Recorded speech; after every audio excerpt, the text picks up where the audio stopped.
most people, life is pretty standard. You grow up, get a job, find someone who can stand your presence, bust out some ugly children, and let the cycle continue with them, as you deal with shit knees and saggy tits until one day you decide to sleep in for the rest of time. But not everyone's happy following the conventional route, as Barcroft TV demonstrates with the story of two gay men and their girlfriend. Now, I know what you're thinking. What's wrong with that, right? It's up to them how they want to live their lives. And you're right. If everyone's consenting, there's nothing wrong with it. But don't make a video about it if you don't want me to take the piss. Matt and Chris have been together 8 years. And they had that talk where Matt was like, I think it's time we took this relationship to the next level. And Chris said, you're right, let's get a Christmas tree. But they no longer share their bed with just each other. Meet New York's newest relationship status. Chris, Matt and Kate are a throuple. A throuple! A throuple! Not a trio, a word that already exists. No, it's a throuple. I mean, what's next up from a couple? A few. You're a few. Give me that drink, Kate. I'm gonna need it if this guy keeps coming up with bullshit words. And what really annoys me is that you put this ornamental teapot in front of the fucking cupboards. That's just in the way. The word throuple was just used to describe us since the beginning. We really didn't know what to call ourselves. Yeah, you just can't get on in life without a label. And, I mean, you two are good-looking lads. Was this bitch really the best you could find? She looks like a melted ice cream. Chris and Matt have been together for 6 years, before Chris suggested they open up their relationship. And it was then Chris met Kate. Did he meet her, or did he find her? Like, if you want a pet, you go to the pet shop. If you want a woman desperate enough for human contact that she will gladly join two men's homosexual relationship, you look in the wine section of a supermarket. Matt had never had any experience with women before he had met me. Well, that makes it sound like you're a woman, but whatever. Before I met Matt, I had dated quite a few girls. But how many horses had you dated, Chris? Seriously, the tooth-to-gum ratio on this broad is disturbing. I don't know whether to feed her sugar cubes or use her as a bottle opener. I'd say it was pretty, even balance. At first, he was completely opposed to it. I fucking bet he was. A lot of people would be. You ever felt so secure in your relationship that you're happy for your partner to shag someone else? Most people would say no. No, you twat. We'll get a dog. That's all you're getting. And don't shag it. But after a while, he was like, oh, you've already tried the dog thing, I see. Twice, actually. Well, yeah, if that still isn't enough for him, then fine. Time to get a woman. Okay, if you want to pursue, occasionally, you're more than welcome to do it. What a guy! Okay, he said, go stick your dick in other human beings. Now every time he notches off his man, he's like, your dick tastes of vagina again, Matt. At least stick it in her ass before you come home. He didn't want to partake in it. One night, we came back home, and then that sort of opened up Matt's eyes and saying, hey, let's get another dog. This is actually, kind of enjoyable also. But it's not that scary. Yeah.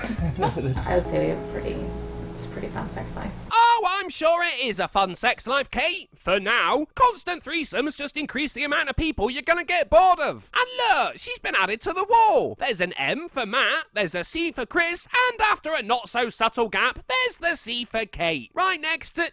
Teddy? Teddy, is that you? Oh, the horrors you must have seen.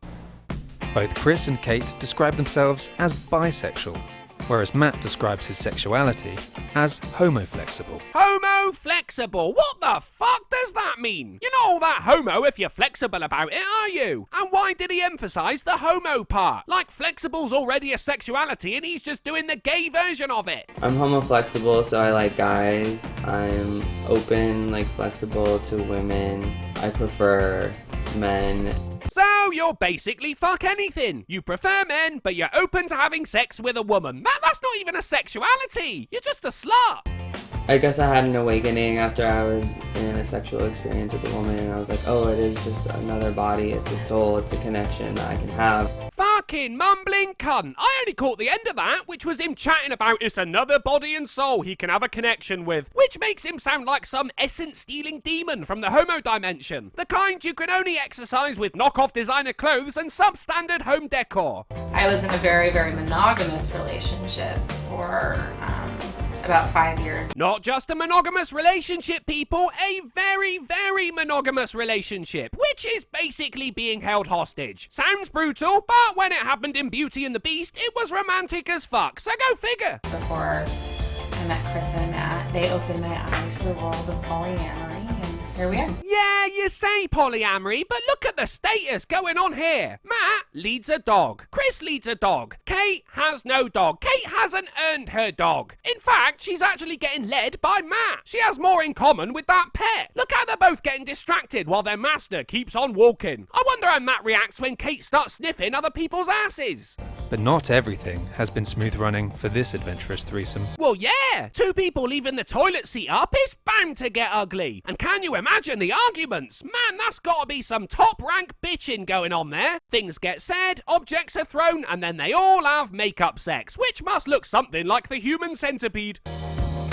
When we first got together, I was struggling with the jealousy. You know, it would be polite to open the door for the people toting dogs around with them instead of letting yourself in, Kate. That's feminism at work there. She's a strong, independent woman who doesn't need a man. She needs two. With having like a very strong connection with Chris and sometimes feeling like frustrated that I would have to split time with Matt. The fuck, woman? You knew what you were getting into.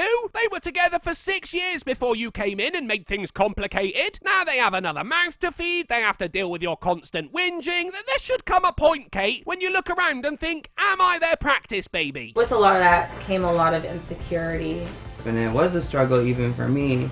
The insecure part of me is like, oh, well, Chris loves me more because he's been with me longer. Chris let you bring someone else into the relationship, Matt. Chris does love you more. A concerning amount, actually. Like a serial killer amount. Like, I wanted to be closer to you, so I'm wearing your skin as a suit amount. And single white female over here doesn't strike me as the personification of sanity either. Catch her with the wrong words at the wrong time of the month, and one of those puppies is going out the window.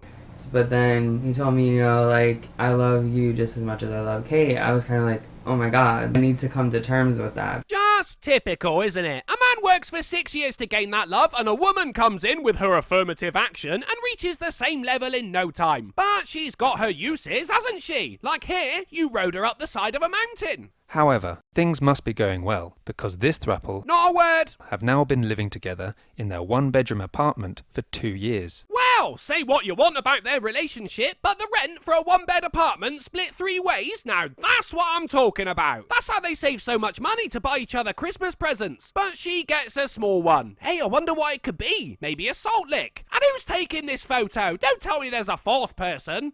And have even discussed the possibility of having kids one day. Oh, that poor kid. Oh, wait, it looks like it's happening right now. This is an uncommon sexual position known as the bitch sandwich. The guy at the back, his dick goes under her vagina, collecting some natural lubrication along the way, which can then be used to ease his peen into the butthole of the guy at the front. If anything, she's more of a lube dispenser at this point and will inevitably end up with a dead arm. But look at his face. That is the expression you get when you're the little spoon.